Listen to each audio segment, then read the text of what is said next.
Pada kesempatan ini kami senang sekali bisa hadir untuk berbagi kasih lewat kebenaran firman Tuhan.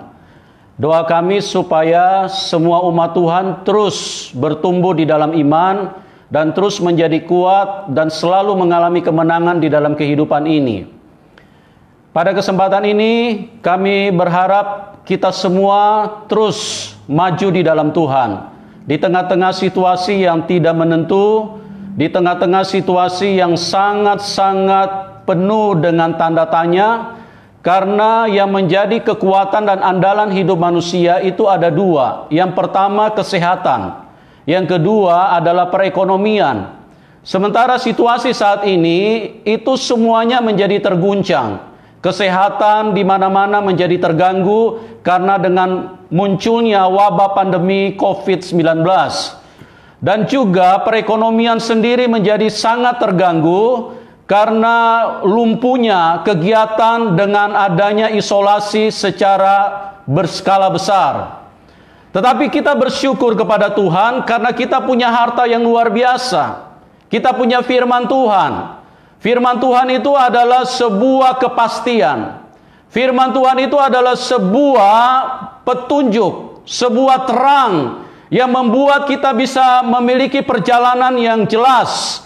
Kita bisa memiliki sesuatu yang terarah. Kita bisa mencapai keselamatan yang tersedia bagi kita semua. Pada kesempatan ini kita akan melihat kebenaran firman Tuhan yang terdapat di dalam Kisah Para Rasul pertama ayat yang ke-6 dan seterusnya. Maka bertanyalah mereka yang berkumpul di situ, "Tuhan, maukah Engkau pada masa ini memulihkan kerajaan bangsa Israel?" Jawabnya, "Engkau tidak perlu mengetahui masa dan waktu yang ditetapkan Bapa sendiri menurut kuasanya. Tetapi kamu akan menerima kuasa kalau Roh Kudus turun ke atas kamu. Dan kamu akan menjadi saksiku di Yerusalem dan di seluruh Yudea dan Samaria dan sampai ke ujung bumi." Sesudah ia mengatakan demikian, terangkatlah ia disaksikan oleh mereka, dan awan menutupinya dari pemandangan mereka. Ketika mereka sedang menatap ke langit, waktu ia naik itu, tiba-tiba berdirilah dua orang yang berpakaian putih dekat mereka dan berkata kepada mereka, "Hai orang-orang Galilea, mengapakah kamu berdiri melihat ke langit?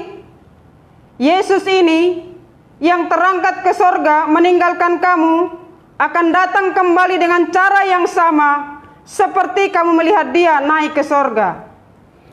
Ya, ada satu peristiwa yang sangat luar biasa yang mengguncang kehidupan dunia ini, yaitu peristiwa naiknya Tuhan Yesus ke surga. Artinya selama ini tidak pernah ada satu manusia pun yang pernah naik ke surga. Ini adalah sebuah peristiwa yang menggemparkan bukan hanya Israel, tapi ini menggemparkan semua manusia yang ada di seluruh dunia. Karena apa? Karena peristiwa seperti ini itu dialami oleh satu pribadi yang bernama Tuhan Yesus Kristus. Apa artinya buat manusia? Yang pertama, ini adalah sebuah berita sukacita terbesar. Berita yang begitu menggembirakan buat kehidupan manusia itu sendiri. Karena apa? Karena manusia yang selama ini tidak punya jalan untuk menuju ke surga. Manusia selama ini yang tertutup jalan untuk menuju ke surga, itu dengan adanya peristiwa Tuhan Yesus naik ke surga, ini adalah sebuah berita yang sangat menggembirakan. Berita yang sangat-sangat menyukakan hati. Karena yang menjadi harapan manusia selama ini itu terjawab.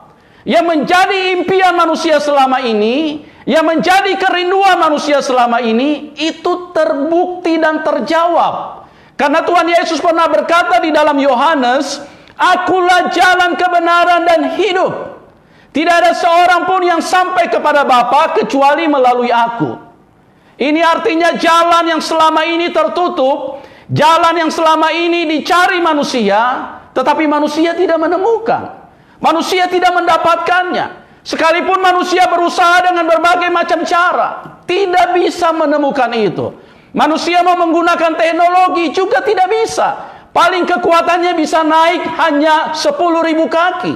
Paling tinggi juga 15.000 kaki. Itu hanya menggunakan pesawat. Paling tinggi juga mungkin bisa sampai 50.000 kaki.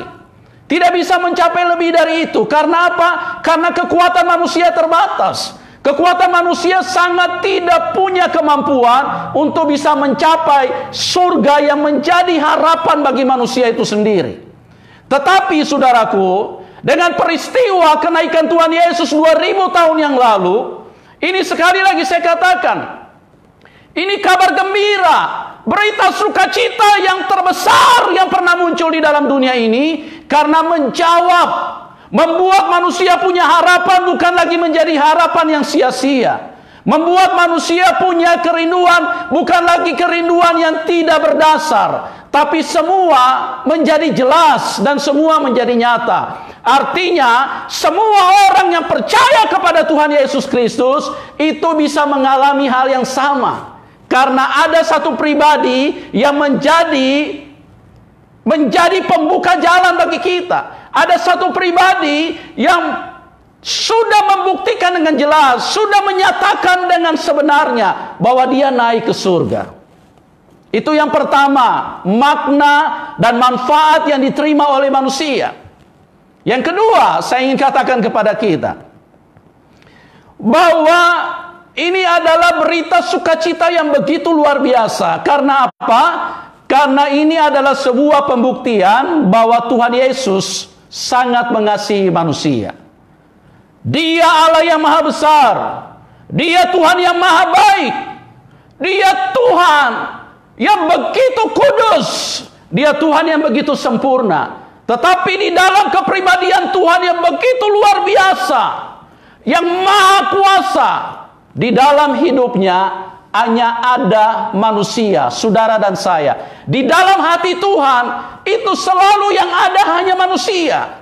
Yang ada hanya manusia. Dia selalu memikirkan Anda, dia selalu memikirkan saya, dia memikirkan semua manusia yang ada di dalam dunia ini. Dia berkata di dalam Yohanes 1, di dalam Yohanes 14 ayat pertama dan kedua, di situ dikatakan bahwa dia naik ke surga. Untuk apa? Kita dengar firman Tuhan ini. Janganlah gelisah hatimu, percayalah kepada Allah, percayalah juga kepadaku. Di rumah Bapakku banyak tempat tinggal. Jika tidak demikian, tentu aku mengatakan kepadamu, sebab aku pergi ke situ untuk menyediakan tempat bagimu. Begitu luar biasa Tuhan Yesus. Dia datang untuk memberi kasih-Nya yang luar biasa. Dia datang untuk mencurahkan kebaikan-Nya buat manusia. Supaya apa? Supaya manusia benar-benar difasilitasi dengan segala kemuliaan Tuhan, dengan segala kasih sayang Tuhan. Dia mengerjakan keselamatan itu dengan begitu susah payah. Mulai lahir dari kandang binatang, terus kemudian diperlakukan manusia dengan begitu luar biasa. Dia dihina, dia dihancurkan, dibunuh oleh manusia. Dan pada hari yang ketiga, dia bangkit dari kematian. Terus apa yang terjadi di dalam perjalanan hidup Tuhan? Dia selalu memikirkan manusia. Dia selalu hanya untuk bertujuan bagaimana cara supaya manusia-manusia yang dikasihinya itu bisa kembali, bisa ada di dalam pelukan Tuhan. Bisa kembali dan ada di dalam kebaikan Tuhan. Dia lagi tidak berpikir seperti yang selalu muncul di dalam hidup manusia. Karena kalau manusia, kalau sudah diperlakukan buruk oleh sesamanya, pasti dia tidak akan ingat lagi kepada orang, kepada manusia. Dia pasti tidak akan lagi memperdulikan kepada orang yang memperlakukan buruk kepada dia. Tetapi kita lihat Tuhan, sekalipun dia ditolak, sekalipun dia tidak diterima oleh manusia, sekalipun manusia rame-rame berteriak, salibkan dia, Kami tidak menginginkan dia. Kami tidak membutuhkan dia. Tetapi di dalam hati Tuhan, di dalam pikiran Tuhan, yang ada hanya saudara dan saya. Ini berita yang begitu luar biasa. Ini berita yang begitu mengasihi hidup manusia. Ini berita yang begitu sukacita luar biasa. Karena apa? Karena setelah dia mengalami penderitaan yang begitu luar biasa, waktu dia naik ke surga, dia memberikan pesan, dia memberikan janji kepada manusia. Jangan gelisah hatimu, jangan takut. Di rumah Bapakku banyak tempat tinggal. Mungkin di dalam dunia ini Anda tidak punya rumah. Mungkin di dalam dunia ini Anda hanya kos-kosan. Mungkin di dalam dunia ini Anda hanya kontrak. Itu semua tidak penting, karena kita di dalam dunia ini hanya sementara waktu. Kita di dunia ini hanya seperti kayak uap, sebentar saja sudah menghilang. Tetapi kita akan menuju kepada kekekalan. Dan dengar baik-baik, kenapa Tuhan Yesus naik ke surga? Apa manfaatnya buat manusia? Manfaatnya adalah karena dia pergi menyediakan tempat bagi kita di sana. Dengar baik-baik umat Tuhan. Dia memberi secara gratis. Dia memberi secara cuma-cuma buat manusia. Dia begitu sayang dengan hidup manusia. Dia begitu mengasihi kita semua. Ini berita sukacita. Anda ditunggu di dalam kerajaannya. Anda dinantikan di dalam kasih Tuhan yang begitu luar biasa. Manusia yang begitu jahat ini. Manusia yang begitu penuh dengan lumuran dosa. Manusia yang begitu najis. Diampuni, dibasuh dengan darah Tuhan. Kemudian dilayakkan untuk naik dan pulang ke surga. Waktu kita pulang ke surga, rumah pun sudah disediakan di sana. Nah saudaraku, saya perlu beritahu kepada Anda, rumah seperti apa yang Tuhan sediakan di surga. Ya, Anda tahu, di surga kekuatan yang membangun rumah itu bukan kekuatan tukang, bukan kekuatan manusia yang tingginya hanya 170, 180, bukan hanya kekuatan itu, bukan hanya rumah model seperti itu yang disediakan buat kita. Dengar baik-baik umat Tuhan, bukan rumah seperti itu, tapi rumah yang jauh lebih indah daripada istana negara. Rumah yang jauh lebih indah daripada gedung putih. Karena apa? Karena kekuatan yang membangun rumah itu bukan kekuatan manusia, tapi kekuatan Dia yang Maha Kuasa. Tidakkah Anda rindu? Tidakkah Anda rindu pulang untuk menempati rumah yang disediakan oleh Bapamu? Tidakkah Anda ingin melihat karya Tuhan yang begitu luar biasa? Saya mendengar beberapa kali melalui berita-berita on the spot di dalam berita televisi, ada rumah yang harganya sampai 100 triliun. Mungkin ada yang berkata, apakah kira-kira setara dengan rumah seperti itu? Jauh saudaraku, beda langit dengan bumi. Anda belum ke surga saja. Kalau Anda ke surga, semuanya itu begitu tidak berarti. Semua yang ada di dalam dunia ini, kata Paulus apa? Sampah semua itu. Semuanya begitu rendah. Tapi rumah yang disediakan buat kita, itu adalah rumah yang sangat luar biasa. Ingat baik-baik saudaraku, Bapa kita, Bapa yang sangat baik. Kiranya semuanya menjadi diberkati, kiranya semuanya menjadi dikuatkan, kiranya semuanya menjadi penuh dengan sukacita. Salam kemenangan. Tuhan Yesus memberkati kita semua. Amin.